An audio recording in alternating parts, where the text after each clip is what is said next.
This is the Math 8 Unit 2 test review.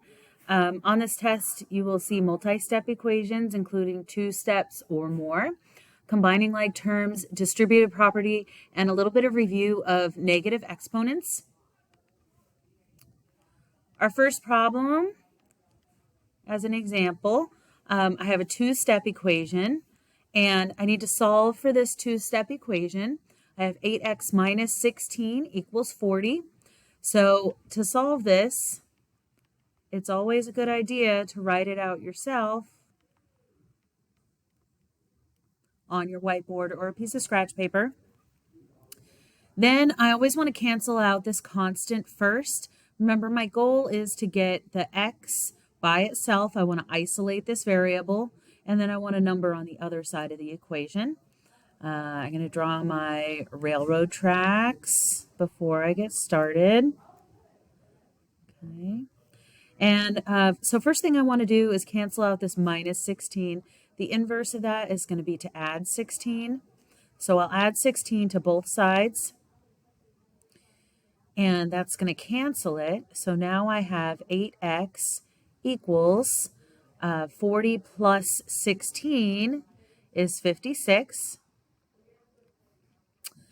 Now what I have left is 8 times x is equal to 56. So to cancel the 8 and get the x by itself, I'm going to divide because the 8 currently is being multiplied. So the inverse is to divide.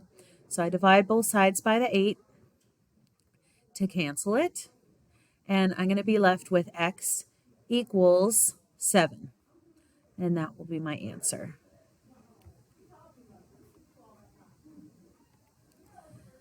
The next problem, this is also a 2-step equation. I have a constant, the 90, and then minus 7x equals 76. I like to rewrite my equation, or since you'll be looking at it on a screen, it's good to write it on a piece of paper or on your whiteboard. So first thing I have to do is get rid of the constant. This one is in a different order than our last problem, but I still want to start with the constant. Okay, so that's going to be my 90, the number that's by itself. So since this is a positive 90, I'm going to subtract 90 from both sides so that I can cancel it. Oops, forgot to draw my railroad tracks.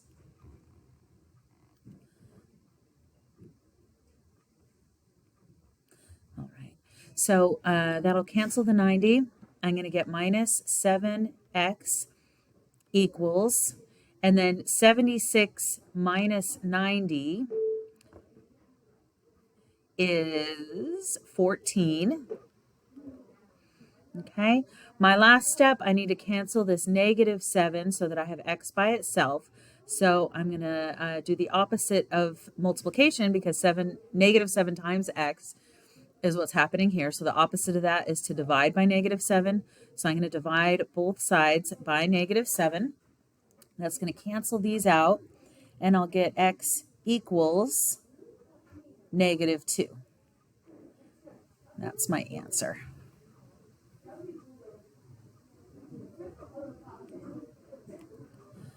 Our next problem, it just says to simplify. And when it says to simplify, what they're asking us to do is probably just to combine the like terms or use distributive property.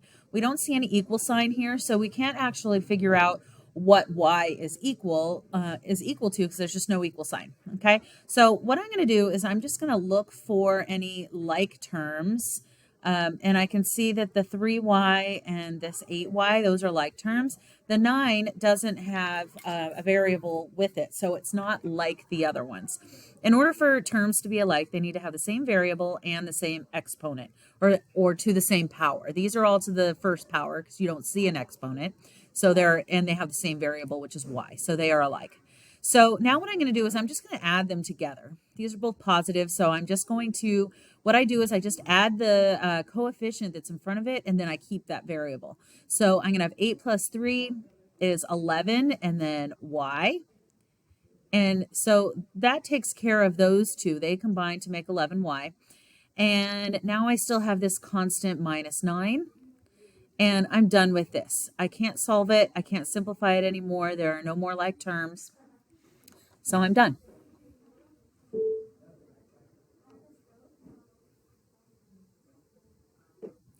My next problem, it also says to simplify. When we're simplifying, we're generally going to be combining like terms and doing distributive property. At least that's what we're doing for this particular unit. So this one, I see some parentheses and a number being multiplied by that parentheses. That means what I need to do first is do the distributive property. We always do distributive property before we would do any kind of combining like terms. So this -5 is going to distribute into this parentheses. So I'm going to have -5 times +2, which is -10, and I keep that x with it because that's also being multiplied. Then I have -5 times +4. Negative times a positive is a negative, so this is going to be -20. And then this 3 out here, it kind of sits outside of this parentheses. So the 5 doesn't get multiplied by this -3. It's beyond the parentheses, okay? So it's just going to go here on the end just like it did before, okay? So all I did was distribute into these parentheses. Now looking at this, I need to see if I need to simplify it anymore. So what I'm kind of looking for here is any like terms. So I have a -10x, a -20, and a -3. And for them to be alike, they need to have the same variable, the same power. I only have one with the variable of x, and then I have these two constants. So my constants are going to be like terms.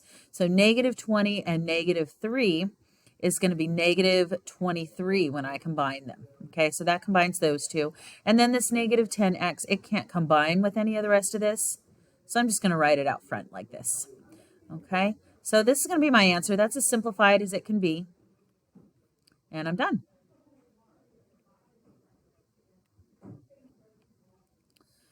Now this next problem, this is going to take us a little bit more work to do. I have to actually solve for x. I can solve because I've got an equal sign there. So I'm going to start by writing it out. Okay, these problems you definitely need to do a bit of writing and show your work, or you're really going to get confused because it's just kind of a lot of information to juggle. I'm gonna make nicer railroad tracks this time. That way things stay nice and neat. Okay, so first thing I need to do is I'm going to look at each side of my equation and decide if I need to distribute or combine like terms or simplify these expressions. Okay, what I really have here is I have expressions just like I did on my previous pages. I just have two of them. I have one on each side of the equation.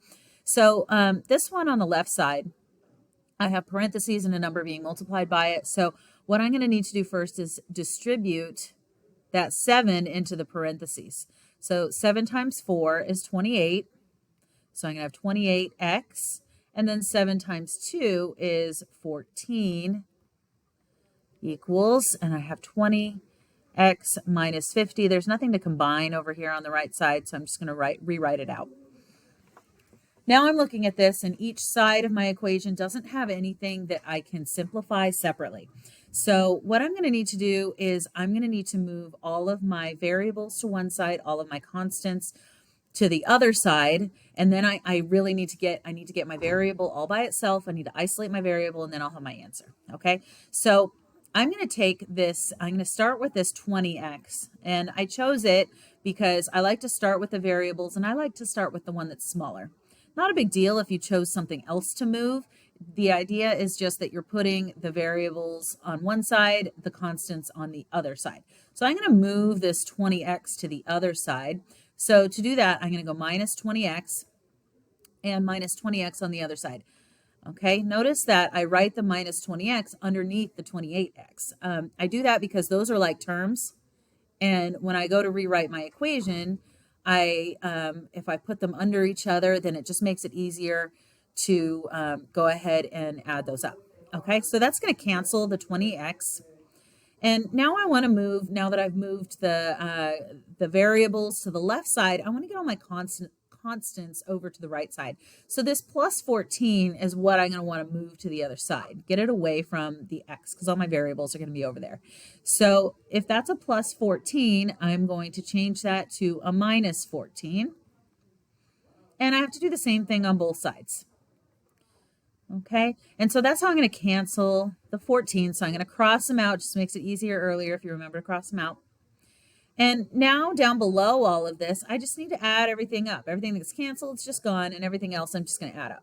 So 28 plus negative 20, or 28 minus 20, or 20 is either way, you can think of it that way. 28 minus 20 is 8, and I still have my x. Okay, be careful that when you're doing this, that you keep your variable along with it. If I just wrote 8, then all of a sudden my x is gone and I don't know where to find my answer. So 28x minus 20x, you get 8x. Don't forget the x. Equals, and then negative 50 plus negative 14 is going to be negative 64. Okay, so the rest of this all canceled. So all I'm left with now is 8x equals negative 64. And all I need to do is now, because the 8 is being multiplied by the x, to get rid of that 8, I just need to do the inverse of that and divide. So I'm going to divide both sides by the 8, and I'm going to be left with x equals negative 8. And that's going to be my answer. All right. Last problem, this is a review from a while back, our negative exponents. So I have 10 to the negative 5th power. You can always write a negative exponent as 1 over that same number with a positive exponent. So this can also be written as 1 over 10 to the 5th. So there's a lot of ways that you can write 1 over 10 to the 5th. So if a question asks you which of these are true, then you've got to look for all of these that I'm about to write. So I could expand this to be 1 over 10 times 1 over 10, and that's going to be 5 of them because it's to the 5th power. So times 1 over 10 times 1 over 10 times 1 over 10. So I've got 5 of these here. Another way I could write it is I could simplify this to be 1 over, because 1 times 1 times 1 times 1 times 1 is just going to be 1. So I can simplify this to be 1 over 10 times 10 times 10 times 10 times 10. See, there's 5 of those. Okay. Another way that it could be simplified is to multiply out those 10s, and it would be 10 to the 5th is going to have 5 zeros. So a 1 and 1, 2, 3, 4, 5. Okay. So all of these different ways are all going to be equal. These are all ways to write that negative exponent.